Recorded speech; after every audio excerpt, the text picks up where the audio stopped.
Good afternoon, Jamie Breen here. It is the 25th of July, 2024. I'm back from vacation, which is where I've been. Well, I haven't been um, doing my vlog last week or until now this week. So happy to be back. We had a fantastic time back in hot Atlanta, but that's okay. Actually, I had a great time on vacation. We went to Nova Scotia, and I had never been to Nova Scotia, so I'll talk a little bit more about that in a second. But had a really good time, and may have found a good place to do open water swimming training. I don't know, good place, but place for cold water acclimatization, which is going to be very important given what we're going to try to accomplish. So anyway, news on the swimming front this week. I have now put down my deposit on my boat, the Masterpiece, for my attempt to swim the channel. My window is August 6th through 11th in 2026, which again would be really neat if it turned out that on the 7th I got my shot, because that would be my 65th birthday. So could be a great 65th birthday party if we're successful in the White Horse Tavern afterwards, I think. So anyway, excited to have that piece, just another more sort of bigger piece of reality for the swim. So that's terrific. Really now it's a matter of figuring out training plan. Initially training to perhaps do Catalina next summer, but just in general a training plan for sort of extreme long distance type of swimming, and then also extreme long distance swimming in cold water. So it's a function of two kind of preparation modes, I guess. One is the ability to swim 10, 12, 13, 14 hours or whatever, and that's, I think, even doing the Key West swim, or certainly doing the 5 mile swim, I'm at about a 60 per minute stroke rate, and I think that probably for channel swimming you're talking about a much lower stroke rate, but obviously one that has to be carried out for a much longer period of time. And so anyway, it's got a lot to learn about that type of swimming, but fortunately we've got some time to learn it and build our plan for training. As I think I mentioned the last time, I'm reaching out to a coach that I think might be able to help me in preparation for all of this. The other thing that I think I may have found is the place where I want to do a lot of acclimatization.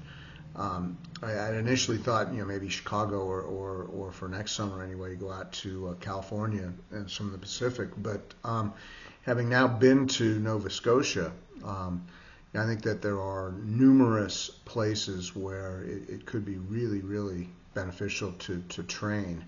The water is about right, maybe a little cooler than what we'll encounter, but I think that's climatized to 58 degree water, and hope to get 61, 62 degree water, which would seem like, I guess being in a bathtub.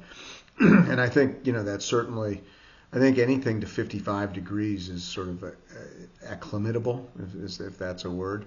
So that's kind of my thought, is to find some place. Initially I thought Chicago would be good, and I may do some in Chicago, spend some time, my parents are in Chicago, and it would be good to spend some time with them. But the prospect of swimming in training in freshwater for a saltwater swim has never really made that much sense to me. So thinking about where we might be able to find water of the right temperature, and I was in North Carolina a few weeks ago for the 4th of July, and that water is not a candidate. It's that water's already into the 80s by I think even mid-June. So it's and maybe that wasn't always the case, but as climate changes, has become more prevalent. That water, and just the water in the Atlantic in general, has gotten to be warmer, much to the chagrin of people that are concerned about hurricane season. But that's another another rant for another time. But anyway, the waters in Nova Scotia, I think, might be uniquely suited to open water, cold water acclimation, because you both have roughly the right temperature, and you have also you have areas with pretty extreme tidal kinds of conditions.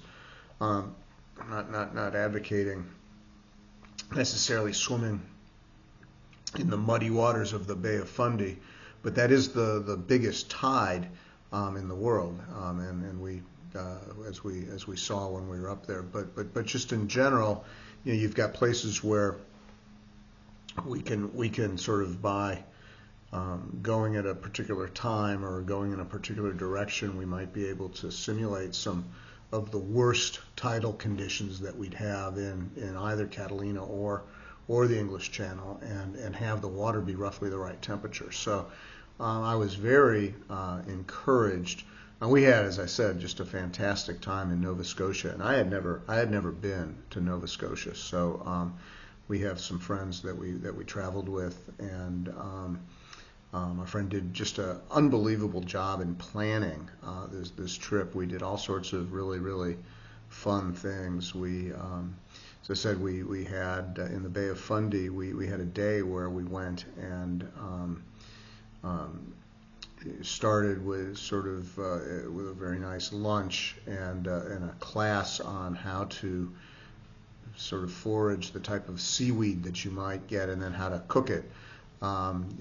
Everything from kind of dried seaweed chips, dried fried seaweed chips, to to a certain type of seaweed that tastes an awful lot like truffles, and some it's very interesting stuff. A fantastic seafood lunch, with lobster and scallops and mussels and clams and everything sort of cooked in garlic butter, and then out onto the seafloor, with the tide being out a few miles, out onto the seafloor. I think it's a normal tide is 48 feet, I believe, and a king tide, which is a tide that both is probably the right lunar conditions and a large storm associated with it. A king tide could be 51, 52 feet. So anyway, you're sort of out there on the ocean floor in a place where when the tide comes in, it'll be water, but the tide's so far out. They set up we were out exploring a little, and while we were exploring, the group that organized this particular event put a really nice spread together for us, surf and turf on the ocean floor, with some really nice Tidal Bay wine. Tidal Bay being an appellation of Nova Scotia, the only actually unique appellation in North America, which I did not know. Can't find Tidal Bay in Atlanta, sadly. But it was good. It's a little like Pinot Grigio, pairs really well with seafood. So that was nice. Some very good craft beer also on hand, and then this fantastic surf and turf dinner. And we sort of came back, went to the Airbnb where we were staying, also on the Bay of Fundy. And by the time we got back to the Airbnb, the tide had come all the way back up. It's just fascinating. At one point by our Airbnb, I was standing sort of at water's edge as the tide was going out, and with my toes in the water. And 10 minutes later, the tide was out a good 30, 40 feet away from where I was. That's how fast the tide goes in and out. So that was just a fascinating, beautiful country, good food, good friends, really nice time. Then we spent some time also on the Bay of Fundy a little later in our trip. We did something called tidal bore rafting, which is a little south part of the Bay of Fundy. There's a what you think of as sort of a river, where the tide is sloshing in and out of the river, and the water moves really fast when that happens. I know that I've talked before about swimming through the Fleming Cut with the tide helping you and how fast you feel like you're moving. So this is a similar theme, but instead of swimming, what we were doing when the tide sort of is out, had lunch, got in the raft, kind of did a little bit of a scenic cruise down the Bay of Fundy in this river. And then when the tide came in, it comes in so hard, and the river is wide enough. I mean, you can actually see the wave the first wave, the initial wave as it comes, and sort of got in the boat. And the conditions, particularly through this one area of the river, very, very, very choppy. Think like a 4 or 5 foot chop in this river that comes up strictly by the tidal forces and then goes away when the water adjusts and comes back up high enough. So the guy that was driving our raft is an expert, this is an age of specialization, he's an expert in driving through these sorts of waves and swamping the raft, terrorizing the tourists as the waves break over the bow and crash into you, and you're holding on for dear life. And then the boat is nearly swamped, full of water. This Zodiac boat, and he manages to keep the water out of the intake for the engine at the top, and thus not flooding, stalling out the engine, and sort of gets back on the proper plane, and the water drains back out of the boat, and we go around and do it again. So that was the tidal bore rafting, which is something that obviously I'd never done before. Stayed at a place that organized the event. Another fantastic lobster dinner there. So ate well, had some adventure.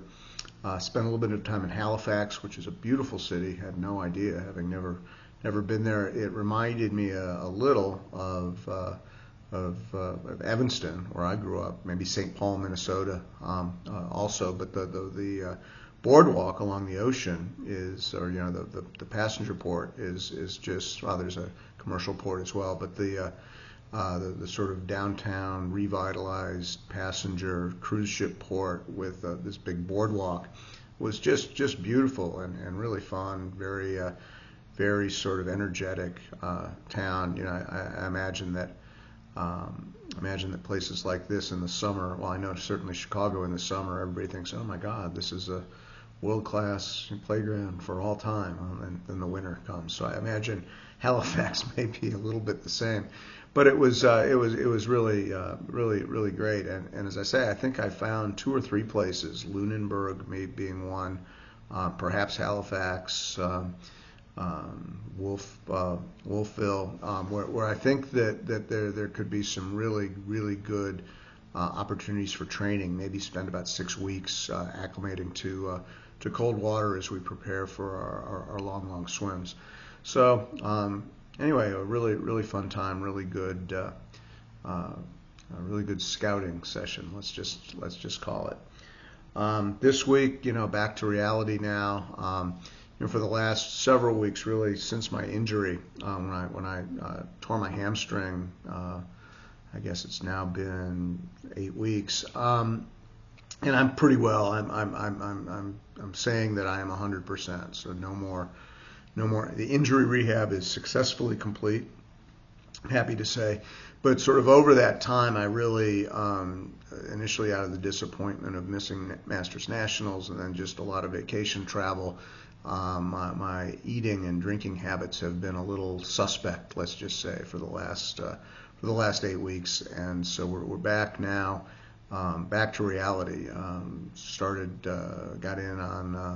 Got in late Tuesday night, swam yesterday morning, swam like shit. It doesn't take long to get kind of out of shape.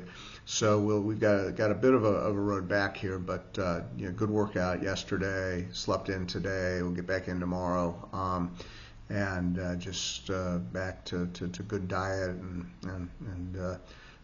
cutting alcohol back out and all that kind of stuff. So it's we're back on the straight and narrow and ready for some good training. Excited to be watching the Olympics this weekend. So anyway, that's the progress report. Wonderful vacation. If you ever have the opportunity to go to Nova Scotia and you've never done that, I definitely recommend it. The other sort of dietary factor, we did eat a lot of honey Krullers in Tim Hortons. Tim Hortons is kind of a part of just an essential part of Canadian life, and I had never. At some level, I'd probably heard of Tim Hortons, but I never really thought much about it. And there's, it's there may be more Tim Hortons per capita in Canada than there are McDonald's in the United States. And maybe one day we'll tell the story of Tim Horton. I need to do a little bit more research to get it right, but to be sure, a fascinating story and fantastic honey Krullers. So anyway, on that note, have a great week, and we'll look forward to talking again next week. Take care.